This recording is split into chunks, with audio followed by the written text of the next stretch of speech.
Did you know New York once hid a hostel so haunted that the last surviving guest swore the walls whispered her name, even when nobody else was inside? This is the story of Riverside Hostel, a cheap stay near the Hudson where backpackers disappeared like smoke. Official reports claim they checked out early. Locals say the hostel was cursed since 1921, after a woman was burned alive for witchcraft beneath its basement floor. And though almost everyone forgot her name, she never forgot theirs. I was 19, fresh from Pakistan, excited, broke, and desperate for a place to stay. Manhattan was expensive, loud, endless, so when I found a hostel offering $20 rooms, no deposit, I thought I'd found gold. Cash only, the old receptionist rasped as he slid me a rusted key, his eyes cloudy like river stones. He pointed to a room, room 313. I didn't know then, 313 was the room that never kept guests longer than one night. The hallway was narrow, lit by flickering bulbs. The paint peeled like snakeskin and the carpet smelled of damp soil.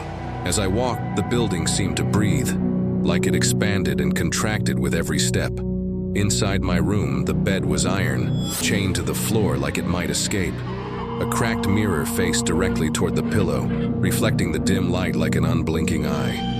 On the nightstand lay a note, scribbled by a shaking hand. "If she knocks, don't answer." I laughed nervously. Hostel prank, I thought, newcomer hazing, oh God. I was wrong. That night, the wind outside howled like someone crying. Around 3:13 a.m., the exact mirror of my room number, I woke to a sound. Tap, tap, tap.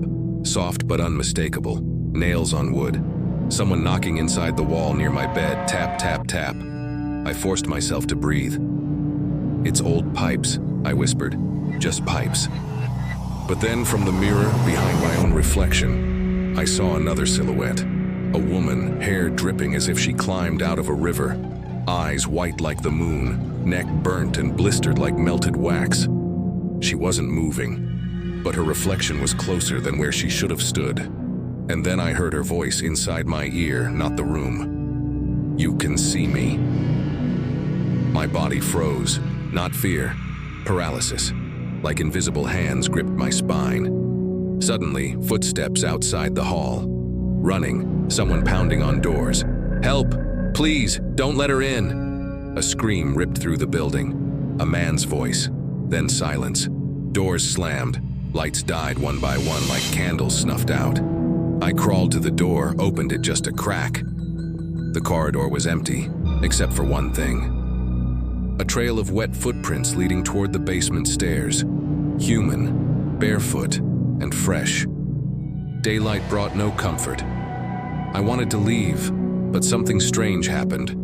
I couldn't find the exit. The hallway looped.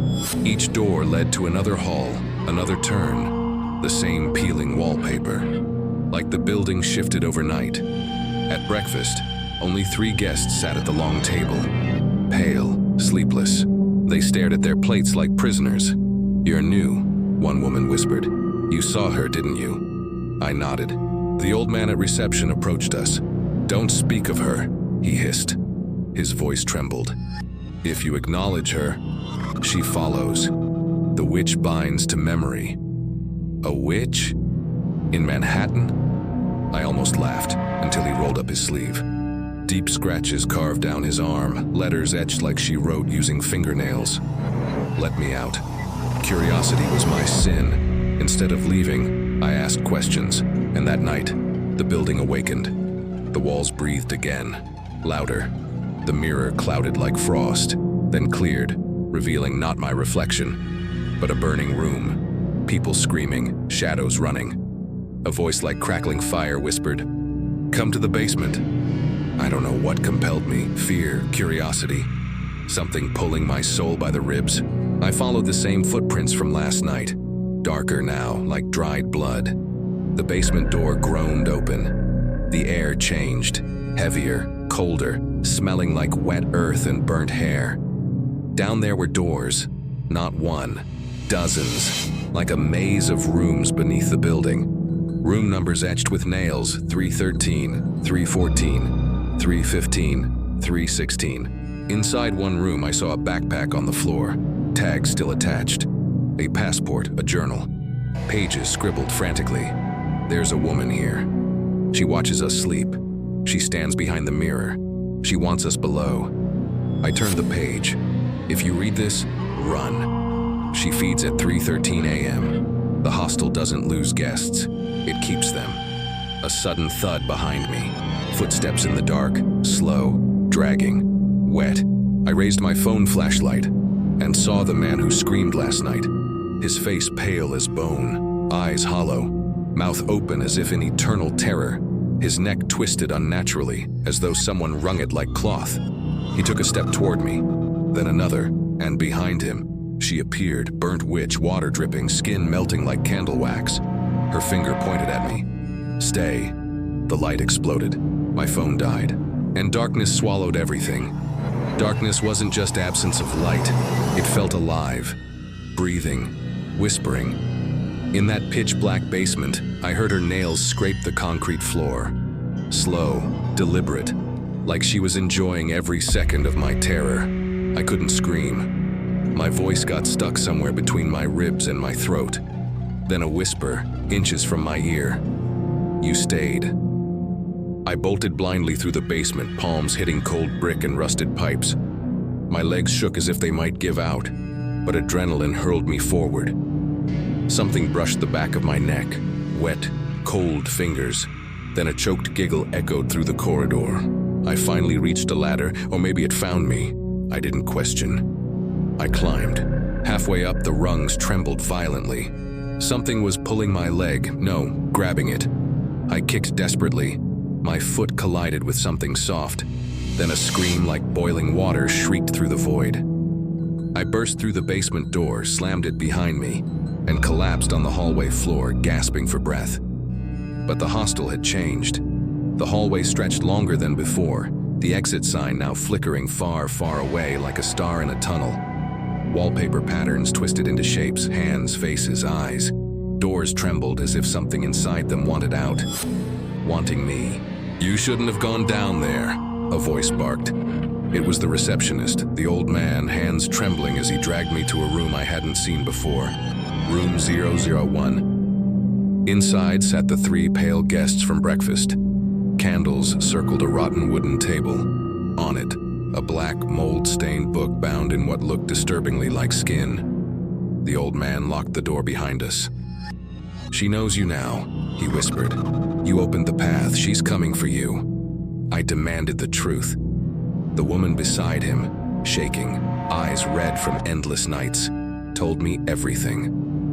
In 1921, when Manhattan was erecting towers and drowning land with ambition, a woman named Eleanor Blackridge lived on this property. Not a hostel then, but a boarding house.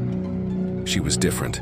She healed the sick with herbs, spoke to the river, predicted storms before newspapers printed them. Locals called her wise, until fires began. Babies fell ill. Men disappeared in the Hudson. Fear made them cruel. They dragged Eleanor from her home, accused her of witchcraft, chained her in the cellar and burned her alive. But as flames swallowed her, she cursed them. You burn my body, but I'll live in these walls, and I will take your children, your travelers, your future. When the building was later converted into a hostel, guests started vanishing. Journals were found, luggage left behind, but no human remains, as if the building consumed them. She feeds, the old man said, at 3:13 a.m. One soul every night she's remembered. And last night I remembered her. I asked, voice trembling, "Why don't you leave?" The old man laughed bitterly. "You can't leave once she marks you. Doors lead you back inside. Streets bend. Taxis don't see you. You vanish to the world long before you vanish to her." A knock interrupted us. 3 knocks. Slow. Wet. Wood splintering. She found us. Candles blew out. The room plunged into night. I heard the woman next to me inhale sharply, then choke, then silence. When a candle flickered back to life, she was gone. Chair empty, still warm. The others backed away, praying under their breaths. The old man shoved something into my hand, a rusted key stained dark. "Only one room frees you," he hissed. Room 0, the original chamber, where she was burned. If you unlock it and face her, you might live. If you run, you join the walls. Suddenly, the door hinges screeched open by themselves. No wind, no force, just her will. A corridor stretched outside, impossibly long, like a tunnel through time. At the end glowed a faint red door, number carved deep. Year 0 I ran. Every door I passed slammed, rattled, screamed. Voices begged to be released or warned me to turn back. Halfway there, the hallway stretched longer. The exit retreated like it was fleeing me. Shadows crawled across the ceiling, like bodies pressed into plaster. Fingers emerged from the wallpaper, reaching. Something whispered behind me. "Don't leave me alone down here." Her close, I sprinted, lungs burning, heart ripping through my chest. She appeared ahead, blocking the final yards. Charred skin peeling, one eye hanging like molten wax. Behind her, the red door pulsed like a beating heart. She smiled, with broken teeth and fire behind her lips. "Stay forever." She lunged. I slid under her burning limbs, key cutting my palm as I clutched it. I stabbed it into the lock, twisted. Sparks flew. A roar like the river in a storm shook the hall. The door opened. I fell inside. Inside was the original cellar, untouched by time. Wooden beams scorched black, chains still bolted to the floor. A circle of ash where Eleanor died, but more horrifying. Hundreds of faces beneath the floorboards screaming silently. Guests, travelers, every soul she took. In the center stood Eleanor, not ghostly now, but whole, human-like beauty twisted by sorrow and rage. "You saw me," she said softly. "You listened." I trembled. "What do you want from me?" She lifted her hand. Burned scars crawled like vines. "I want release." The room shook. Chains rattled as if someone invisible still struggled against them. I realized Eleanor wasn't just haunting. She was imprisoned. Her curse bound her here, and only someone who looked her in the eyes and lived could set her free. "How do I free you?" I whispered. She stepped closer. Her breath smelled of river rot and smoke. "Burn what they left behind," she whispered. "Burn the book," the skin-bound book from room 001. Before I could respond, the cellar door slammed, and the hostel itself roared like a beast awakened. Flames burst across the walls. The building was reliving her death, and I was in it. I sprinted upstairs, smoke choking my lungs. The corridors twisted, but now they led somewhere, to room 001. The book sat where we left it, pulsing like a heartbeat. Eleanor appeared behind me, half flame, half woman. "Do it!" I threw the book into the fire. It shrieked, not like pages burning, like bodies screaming. Flames turned blue, then black. The walls shook, mirrors shattered. Water flooded from ceilings like the Hudson itself broke loose. Eleanor's form twisted into smoke, burning, fading. But for one moment her eyes softened. "Thank you." Then she vanished. Everything went silent. I woke up on a hospital bed 3 days later. The hostel burned to the ground. Fire department said it was electrical.